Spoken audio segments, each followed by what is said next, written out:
le monde aime le cinéma. Un critique de cinéma, c'est quelqu'un qui va voir des films. Et vous levez votre cul parfois?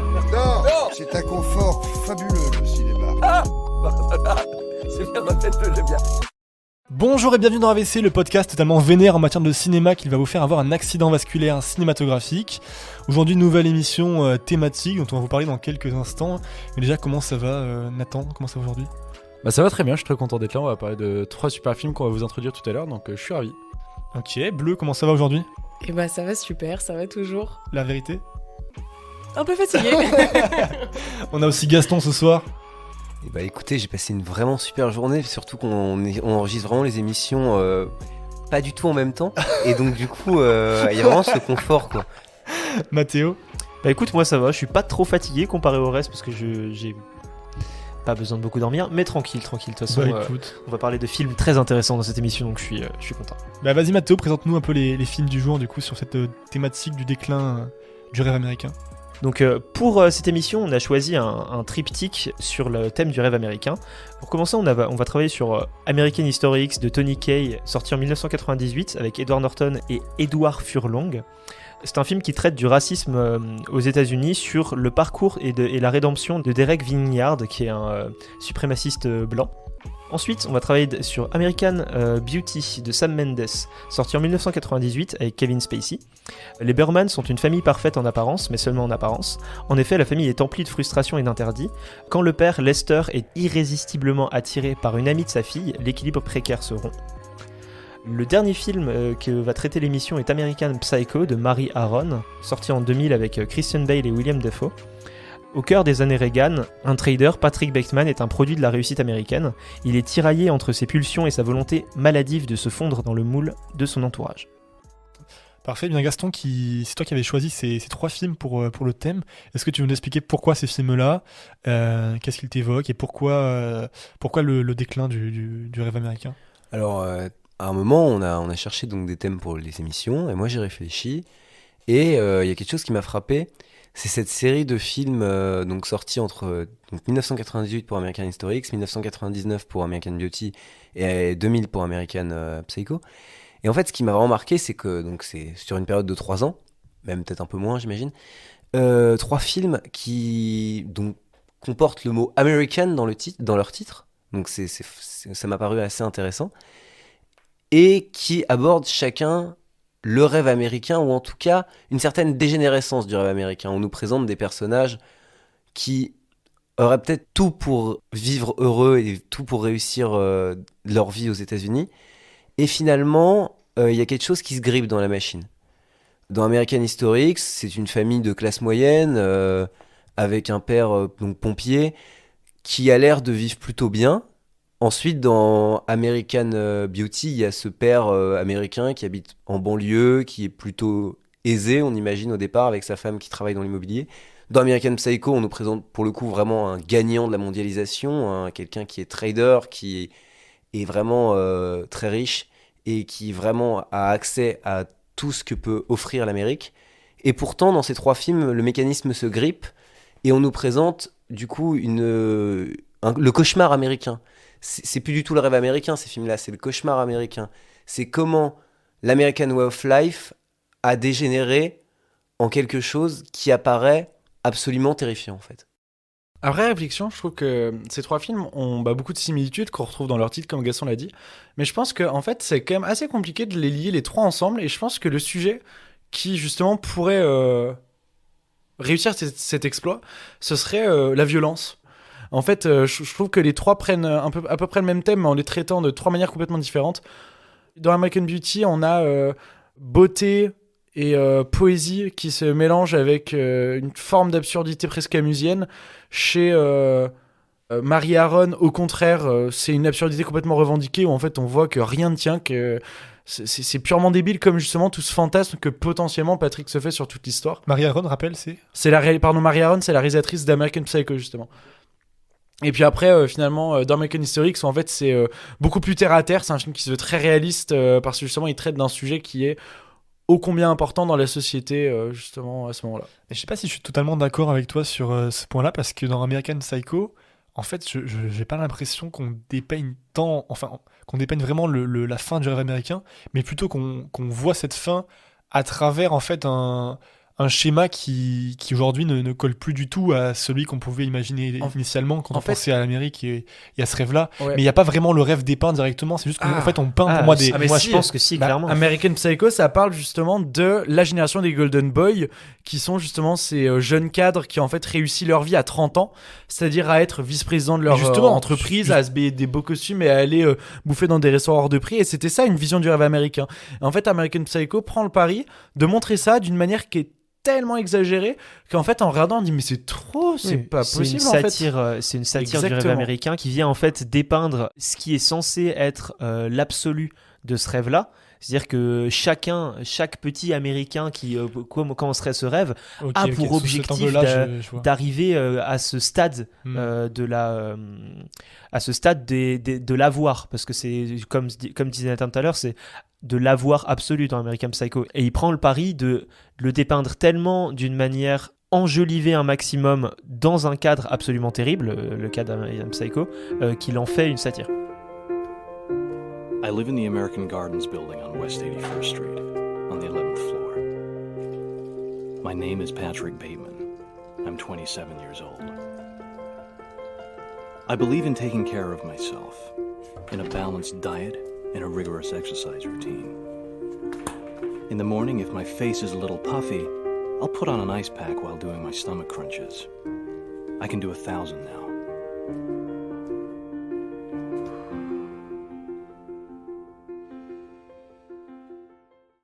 Mais pour vous, c'est le thème principal du film, c'est le déclin du rêve américain, parce que pour moi, c'est beaucoup plus une espèce de violence en fait psychologique, et en fait, il y a vraiment un travail sur d'autres thématiques dans le film qui sont peut-être, à mon sens, plus importantes que la thématique du déclin du rêve américain, qu'on peut analyser bien sûr dans le film, je suis d'accord, mais qui n'est peut-être pas le point qui saute aux yeux quand on voit le film, qu'on peut déduire, il n'y a pas de souci, mais qui n'est pas forcément, je pense, le thème essentiel. Je ne sais pas si vous êtes du tout...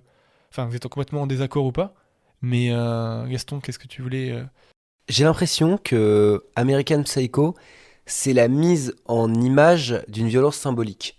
Pourquoi ? Parce que American Psycho, c'est un film sur le fantasme de la violence, sur le fantasme d'une pulsion violente. Ça, je pense qu'on est tous d'accord. Et il y a notamment cette scène où Patrick Bateman tue un SDF afro-américain qui lui demandait de l'argent, en lui disant oui mais tu bosses pas, t'es une merde, moi j'ai réussi et je vais te niquer parce que tu n'es pas l'image que moi j'ai envie de renvoyer, tu n'es pas l'image de l'Amérique, tu n'es pas l'image des gagnants, tu n'es pas l'image du yuppie que je suis, donc je vais te buter parce que tu me fais pitié. Finalement c'est peut-être même un film sur la violence symbolique de ceux qui ont réussi par rapport à ceux qui font tâche dans ce rêve américain. Mais ça, justement, je pense que c'est la scène la plus marquante de cette thématique-là, en fait. C'est-à-dire que c'est cette scène-là, on voit vraiment la comparaison entre deux personnes de milieux totalement opposés, alors que tout le reste du film, c'est les gens qui essaient de voir qui a la plus grosse, en fait, un petit peu. C'est vraiment, je montre qui a la plus grosse Rolex, qui a le plus d'argent, qui a la meilleure carte de visite. Cette scène sur la carte de visite, elle est absolument absurde. Mais c'est intéressant, mais c'est surtout intéressant, je pense, pas aussi par rapport à la recherche d'un absolu de réussite aussi. Mais je pense qu'en fait, c'est un film sur la course au bonheur. Patrick Bateman, on le voit tout le long du film, cherche absolument à trouver ce qui va lui faire encore plus plaisir que ce qu'il a déjà. Et donc, pour moi, c'est un film à la recherche du bonheur. Et il montre, le film, que le rêve américain est vain, parce que toute cette recherche du bonheur, d'aller encore plus loin que ce qu'il a déjà, n'arrive pas à bout. Il n'est pas plus heureux à la fin du film qu'au début. Et je trouve que c'est justement pour ça que c'est absolument une satire du rêve américain, parce qu'on voit que ce rêve américain est vain, parce qu'il ne t'apporte même pas le bonheur, malgré tout ce qu'il peut t'apporter en dehors de cela. Why don't you get a job? If you're so hungry, why don't you get a job? I lost my job. Why? You drinking? Is that why you lost it? Insider trading? Just joking. Ce que j'ai trouvé marquant aussi dans American Psycho, c'était la monstration de l'inconsistance essentielle de l'élite américaine. On voit que Bateman et tous ses collègues se détestent, voire ne savent même pas qui sont les uns les autres. On a un quiproquo qui est essentiel dans le film et qui va guider l'intrigue sur l'identité d'un des hommes. Sauf que ces hommes restent entre eux, ils cultivent l'entre-soi parce qu'ils ont trop peur de leur déchéance. Et on les voit se battre pour des futilités toujours superficielles. Par exemple, la scène très très connue des cartes de visite qui sont quasi toutes identiques et qui rendent complètement fou Bateman. Est-ce que tu peux expliquer un peu cette scène pour ceux qui n'auraient pas vu le film ? Alors c'est une scène où tous les vice-présidents se retrouvent dans une seule et même salle et sortent un à un leurs cartes de visite qui sont en fait très épurées et d'une simplicité extrême et qui se ressemblent fondamentalement toutes les unes les autres, où il y a juste leur nom, leur prénom. Pour montrer en fait qui a la meilleure et comparer. Exactement. Ouais. Donc ils se battent pour des futilités comme le grammage, le ton, le ton du blanc de leur carte. Enfin voilà. Is that a gram? New card. What do you think? Oh, very nice. Look at that. Il y a une réplique qui est très connue dans American Psycho. C'est celle qu'on voit notamment dans les mèmes sur Insta, je sais pas si vous voyez. Il y a le « You can always be thinner, look better » qu'on voit au début du film. Et en fait, c'est assez intéressant parce qu'il y a ce truc il y a évidemment ce truc du culte du corps. On sait que Christian Bale, notamment, s'était vachement entretenu physiquement pour le rôle. Ce qui fait qu'effectivement, il représente un peu cette quintessence du Golden Boy à l'américaine, avec notamment un physique absolument parfait et tout ça. Et finalement, c'est une thématique qu'on retrouve un petit peu dans American Beauty, avec donc le personnage de Kevin Spacey qui va se mettre à la musculation pour plaire à une adolescente. Donc évidemment, en dehors de la dimension moralement répréhensible de cette démarche, il y a aussi vraiment ce truc de la superficialité totale. Il y a vraiment une superficialité totale dans ces démarches-là. Que ce soit la démarche de Bateman, qui, est quand même... évidemment, on peut toujours faire mieux, effectivement, mais Bateman est déjà quasiment le prototype de la statue grecque. Et, Kevin Spacey, effectivement, part d'un homme de classe moyenne américaine. Et lui, il va faire ça pour des raisons, effectivement, différentes, mais qui, en fait, finalement, se rejoignent. Le corps incarne la réussite, et je trouve ça d'ailleurs assez rigolo dans le pays le plus obèse du monde. C'est assez drôle.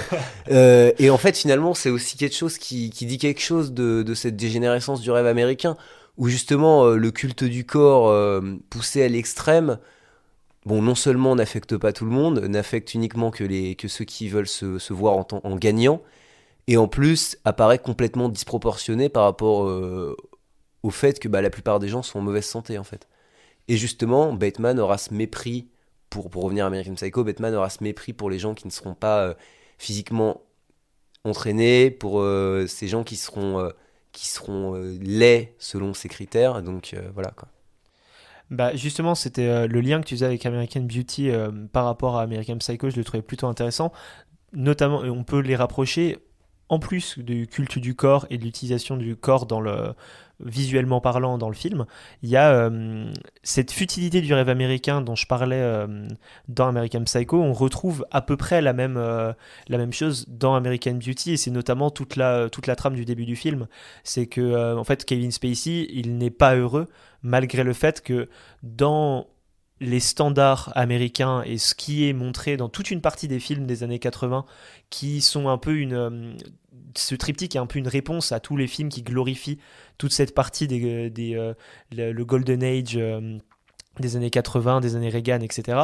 En fait, dans ces critères-là, la famille de Kevin Spacey est une famille presque parfaite, qui a réussi, il a un travail stable, il peut avoir une voiture, sa fille pourra faire les études qu'elle veut. Mais toute cette frustration, tout ça, en fait, montre toute la futilité. En fait, ils n'ont pas réussi. Eux, humainement parlant, ils ne sentent pas avoir réussi, malgré le fait qu'ils devraient l'être, selon ce rêve-là. Il y a quelque chose qui est assez marquant. Alors, pour le coup, c'est des personnages qui sont issus globalement de la même classe sociale. Hein. On a en fait plutôt un affrontement entre des white trash et des noirs pauvres dans American History X.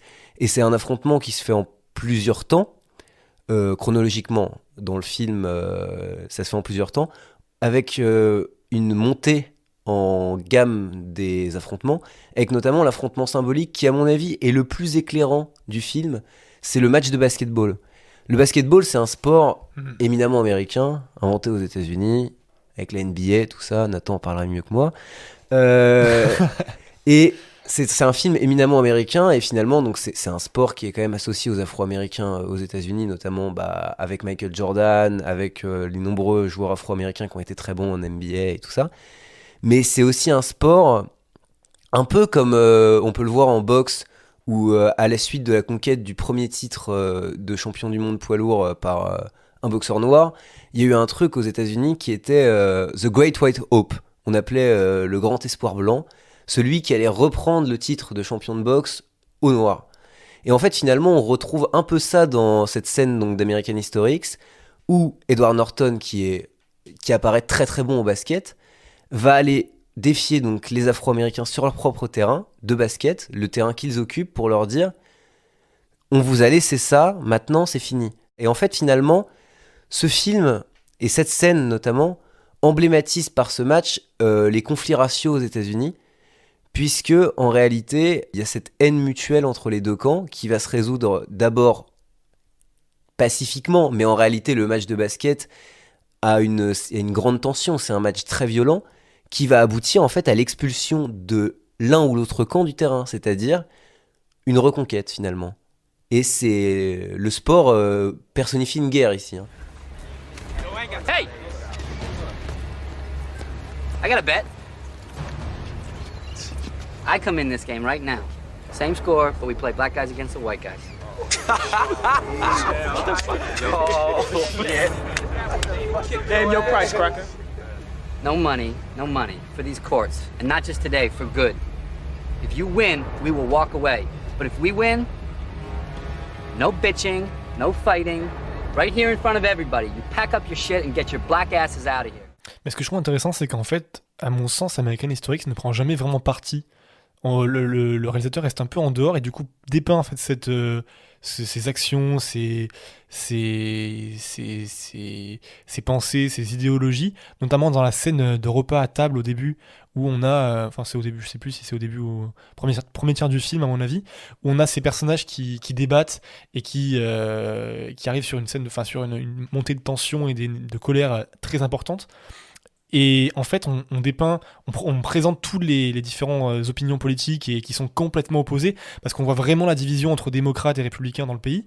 Mais en même temps, le démocrates et républicains, pour le coup, même si je suis d'accord que les républicains sont un peu droitisés avec le temps, là, on parle clairement de nazis, en fait. Hein. Non, mais je suis d'accord, mais dans cette scène-là de repas à table, c'est littéralement ce qui est revendiqué par la fille de la famille qui se revendique démocrate et le reste qui se revendique républicain, bien se revendique nazi. Ouais, non mais bien sûr. Mais c'est globalement la division républicain-démocrate avec bien sûr des camps qui sont complètement...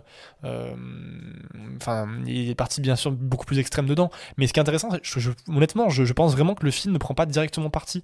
Parce que dans la réalisation, après dans le message final, c'est une chose bien sûr, hein, mais tout au long du film, sur une bonne partie du film en fait, moi je me dis mais où est-ce que le film va m'emmener ? En fait, je trouve qu'encore une fois, si on essaie de rapprocher ces trois films, je trouve qu'on parle vraiment de destruction. Bon, dans American History X, c'est assez littéral, on voit vraiment des destructions à l'écran, mais je trouve que dans les deux autres films, c'est peut-être un peu plus subtil, ça passe toujours par la violence comme je l'ai déjà dit. Mais je trouve que c'est une destruction des idéaux, et puis par exemple dans American Beauty, je trouve que celle où c'est plus exacerbé, c'est la chute de tout un système, c'est la chute d'une manière de penser, la chute d'une philosophie, c'est l'écroulement d'une personnalité, d'une personne, qui est le Sir Burnham, qui en fait accepte un cynisme qui est énorme, c'est-à-dire je refuse tout. Et à la fois, d'un côté, je pense qu'on peut le voir vraiment redevenir un adolescent. Que ce soit dans oh, je veux faire du sport pour être beau, oh, je me remets à fumer des joints avec un mec qui a 17 ans, qui est le copain de ma fille, et oh, je fantasme sur la meilleure amie de ma fille. Je trouve qu'en fait, on peut vraiment voir en lui une énorme régression. Et certains pourraient dire que c'est très critiquable, mais je pense que si on part vers cette lecture-là, ça peut être assez intéressant, je pense. Tout le monde n'est pas d'accord. Bleu, je crois que tu as détesté le film. Donc donne-nous ton opinion. J'irai pas jusqu'à dire que j'ai détesté le film. Si, tu nous as dit ça en off. Hein. Non, ne mens pas.